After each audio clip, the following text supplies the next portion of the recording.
Hello friends and welcome to Press. Today is the day 12 of our prelims PYQ series discussion series. तो यहाँ पे हम polity का discussion कर रहे हैं। आज हमारा टॉपिक है president, vice president, governor, PM and council of ministers. So over the years from 2011 to 22, 5 questions were there for president or vice president वाला part, 4 for governors and 6 from the PM and council of ministers. मतलब 2011 से 2022 तक president या vice president के ऊपर 5 questions थे, governor के ऊपर 4 क्वेश्चंस एंड प्राइम मिनिस्टर और काउंसिल ऑफ मिनिस्टर्स के ऊपर 6 क्वेश्चंस थे. तो ये चीज हमें बताती है कि ज्यादा वेटेज नहीं है, लेकिन एक बात हमेशा ध्यान में रखिए कि गवर्नर या प्रेसिडेंट या फिर प्राइम मिनिस्टर, इनकी जो पावर्स है या फिर इनका इलेक्शंस वगैरह जो भी है, वो बाकी जगहों पे लिंक करके पूछा जाता है.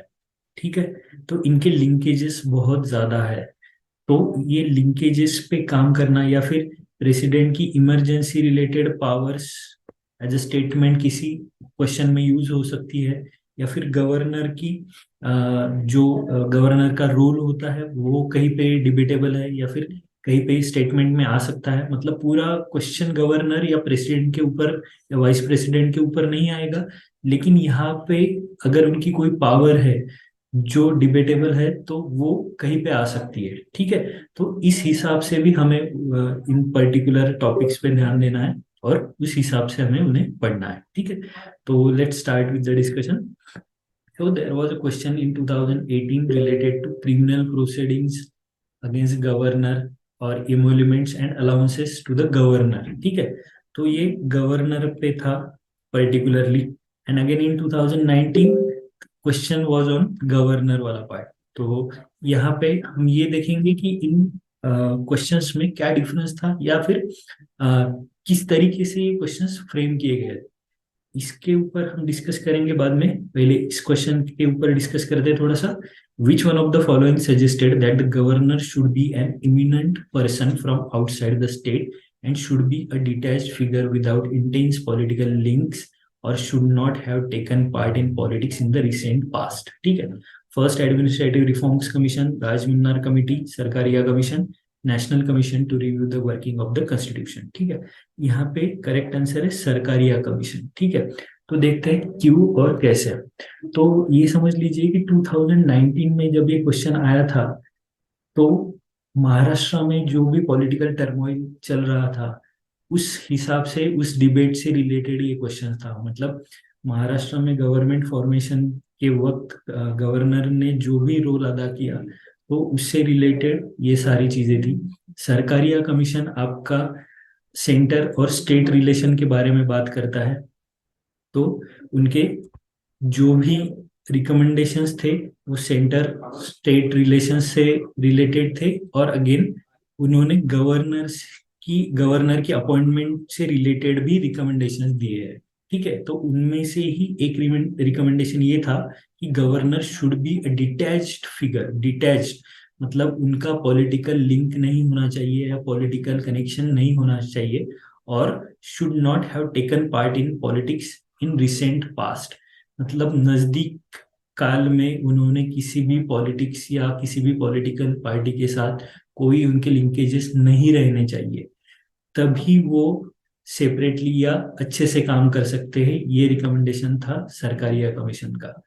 ठीक है, तो जो जैसे मैंने बोला कि महाराष्ट्र स्टेट में 2019 में जो भी हुआ था उसमें यही चीज ज्यादा डिबेट में आई थी या चर्चा में रही थी कि गवर्नर ने जो भी रोल अदा किया वो उनका पॉलिटिकल अफिलिएशन किसी पार्टी के साथ होने की वजह से हुआ था. ठीक है, तो अभी करंट कंटेक्स्ट में भी ये चीजें बार बार आ सकती है, क्योंकि करंट कंटेक्स्ट में भी थोड़ा सा अपॉइंटमेंट ऑफ गवर्नर के ऊपर विवाद चल रहा है, या फिर किसी गवर्नर को, अभी महाराष्ट्र के गवर्नर को ही फिर से अपॉइंट किया गया, मतलब दूसरे गवर्नर आए. तो इस हिसाब से देखना चाहिए. सरकारिया कमीशन के ऊपर भी अभी थोड़ा सा डिबेट चल रहा है, लेकिन ये अलग तरीके का डिबेट है. It is related to 7 schedule concurrent list, इस हिसाब से है. तो सरकारिया कमीशन ने जो अलग से रिकमेंडेशन दिए हैं दूसरे, उनके ऊपर भी ध्यान दीजिए, और अपॉइंटमेंट ऑफ गवर्नर के बारे में जो भी बोला है उसके ऊपर भी ध्यान दीजिए, ठीक है। तो बाकी जो ऑप्शंस थे, एडमिनिस्ट्रेटिव रिफॉर्म्स कमीशन जिसे हम एआरसी बोलते हैं, तो there were two ARC, first ARC and second ARC. तो दोनों ही पब्लिक एडमिनिस्ट्रेशन से रिलेटेड थे, और सेकंड एआरसी जो है उसे ज्यादा महत्वपूर्ण माना जाता है। जब भी आप मेंस की पढ़ाई करते हैं तो बहुत जगहों पे कंक्लूजन में आप सेकंड एआरसी की जो भी रिकमेंडेशंस है उन्हें सजेस्ट कर सकते हैं, क्योंकि वो पब्लिक एडमिनिस्ट्रेशन से रिलेटेड है और ज्यादा महत्वपूर्ण है, ठीक है। तो नेक्स्ट ऑप्शन था हमारा राजमन्नार कमेटी या राजमन्नार कमीशन। तो तमिलनाडु गवर्नमेंट ने अंडर डीएमके 1969 में सेंटर स्टेट रिलेशन के बारे में जानने के लिए या उसके ऊपर कुछ सजेशंस के लिए राजमन्नार कमीशन कंस्टिट्यूट किया था, ठीक है। तो ये भी सेंटर स्टेट रिलेशन के बारे में बात करता है। फिर आपका आता है national commission to review the working of the constitution in 2000। The commission is also known as justice Venkatachaliah commission, ठीक है। तो इन जो भी ये ऑप्शंस थे इनके बारे में थोड़ा सा जानना जरूरी था, इसीलिए मैंने जितनी हो सके उतनी इंफॉर्मेशन यहाँ दी है। यहाँ पे कीवर्ड्स हम देखेंगे, governor, first and second ARC, Rajamannar committee, Sarkaria commission, national commission to review the working of the constitution and centre state relations, ठीक है। सेंटर स्टेट रिलेशंस पे थोड़ा सा फोकस रहा है, ज्यादा फैक्चुअल क्वेश्चन नहीं बोल सकते इसे, ये करंट से लिंक हुआ था क्वेश्चन, और थोड़ा सा फैक्ट्स के अलावा इसका कंटेक्स्ट है, ये ध्यान में लीजिए, ठीक है। बढ़ते हैं नेक्स्ट क्वेश्चन की तरफ। नेक्स्ट क्वेश्चन है, consider the following statements, no criminal proceedings shall be instituted against the governor of state in any court during his term of office, the emoluments and allowances of the governor of state shall not be diminished during his term of office. Which of the statement given above is are correct? तो यहाँ पे see both 1 and 2 is the correct answer. यहाँ पे कुछ चीजें आपको पता होना जरूरी है, ठीक है। तो ये क्वेश्चन आया था 2018 में। देखते हैं कि 1 and 2 बोथ करेक्ट क्यों है। तो यहाँ पे सॉरी, आर्टिकल 361 जो है आपका, वो बात करता है proceedings, criminal proceedings cannot be instituted in a court against governor during his term of office, इसके बारे में, ठीक है। तो स्टेटमेंट 1 करेक्ट है। प्रेसिडेंट और governor while in the office is not personally responsible for any court for the exercise and execution of their powers। मतलब president और गवर्नर दोनों भी किसी कोर्ट में रिस्पॉन्सिबल नहीं है एक्सरसाइज और execution of their powers while they are sitting on the seat of और पोजीशन ऑफ प्रेसिडेंट और गवर्नर, ठीक है। Criminal proceedings can not be started और continued in any court against the president and governor. Same, no court may grant arrest warrants for either president और governor. Civil proceedings आप कर सकते हो, लेकिन prior notice of 2 months, again दोनों को खिलाफ, गवर्नर एंड प्रेसिडेंट, ठीक है। तो यहाँ पे क्रिमिनल प्रोसीडिंग्स या अरेस्ट वारंट से रिलेटेड इतनी सारी बातें थी। सेकंड स्टेटमेंट था, the governor is entitled to such emolument allowances and privileges as may be determined by parliament, his emoluments and allowances can not be diminish during his term of office, ठीक है। तो ये भी correct statement था। ये क्यों कम नहीं किए जा सकते, क्योंकि अगर कोई आदमी काम कर रहा है तब अगर उसके अलाउंसेस इम्यूलमेंट्स आप कम करते हो, प्रिविलेजेस कम करते हो, तो एक तो आप उसकी जो पोजीशन है उसे डिमिनिश कर रहे हो, या फिर उसकी रिस्पेक्ट को कम कर रहे हो, और उसका जो काम करने का तरीका है उसके खिलाफ जाके कुछ काम कर रहे हो। इसीलिए ये प्रोविजन नहीं रखा गया है। इसीलिए अगर गवर्नर या प्रेसिडेंट काम कर रहे हैं तो his emoluments and allowances cannot be diminished during his term, ठीक है। तो इसीलिए ये स्टेटमेंट करेक्ट है। आगे, with reference to the election of the president of India, consider the following statement. The value of the vote of each MLA varies from state to state. The value of the vote of MPs of the Lok Sabha is more than the value of the vote of MPs of the Rajya Sabha. Which of the statements given above is are correct?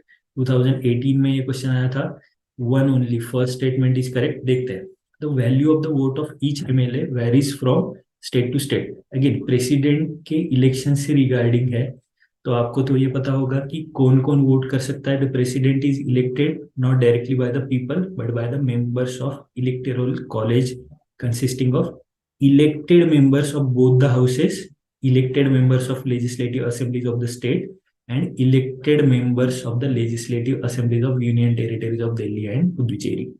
तो यहाँ पे elected members पे ज्यादा focus है, nominated members part नहीं लेते हैं, ठीक है। लेकिन जब भी इम्पीचमेंट की बारी आती है तब नॉमिनेटेड मेंबर्स पार्ट ले सकते हैं, ठीक है। तो ये थोड़ा सा एक्सेप्शन है।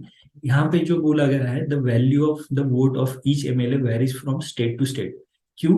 क्योंकि एमएलए के वोट की वैल्यू पॉपुलेशन जितना होता है divided by number, population of that state divided by number of MLAs divided by 1000, इस हिसाब से आता है।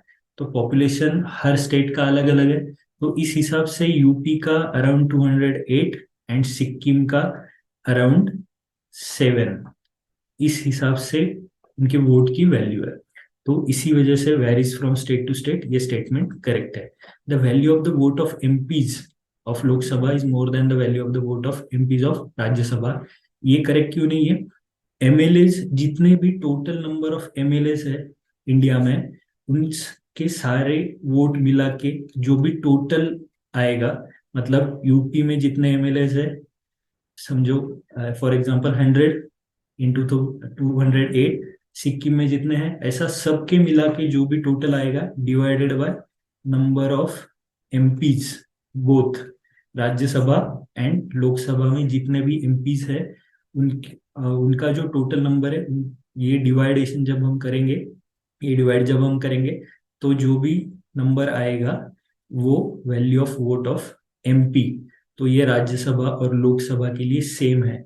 2017 में जब इलेक्शन हुआ था तो 708 वैल्यू था वोट ऑफ एमपी का। लेकिन अभी लास्ट ईयर उसके ऊपर डिबेट हुआ कि जब 2022 में प्रेसिडेंशियल पोल हुए हमारे यहाँ, द्रौपदी मुर्मू जी जब हमारी प्रेसिडेंट बनी, तब ये 708 वैल्यू डिमिनिश होके 700 बनी है, क्योंकि हमारे यहाँ जम्मू एंड कश्मीर की जो असेंबली थी वो डिसॉल्व हो चुकी है। इसीलिए ये जो नंबर था, ये जो वैल्यू ऑफ वोट है वो 708 से 700 हुआ। उसके ऊपर बहुत चर्चा भी हुई, इसीलिए करंट के कंटेक्स्ट में रिलेटेड टॉपिक में मैंने ये लिखा है कि प्रेसिडेंशियल पोल और value of vote of member of parliament, इन दोनों के ऊपर आपको ध्यान देना है, ठीक है। तो आपको ये समझ में आ गया कि ये दोनों स्टेटमेंट एक करेक्ट है और ये इनकरेक्ट है, तो इसके पीछे की वजह क्या है, ठीक है। तो आगे बढ़ते हैं। यहाँ पे एक क्वेश्चन आया था 2022 में, the constitution of India classifies the minister into 4 ranks, is are cabinet minister, minister of state with independent charge, minister of state and deputy minister. The total number of minister in the union government, including the prime minister, shall not exceed 15% of the total number of members in the Lok Sabha, ठीक है। तो यहाँ पे 2 only हमने mark किया, ये answer है। Second statement correct है। See now this type of question, यहाँ पे यूपीएससी हमें कॉन्स्टिट्यूशन ऑफ इंडिया ऐसे ट्रिक करता है। मतलब जब भी हम पूरा स्टेटमेंट पढ़ते हैं हमें तो ये पता है कि हाँ कैबिनेट मिनिस्टर है, मिनिस्टर ऑफ स्टेट है, minister of state and deputy minister है, सारी चीजें तो करेक्ट है।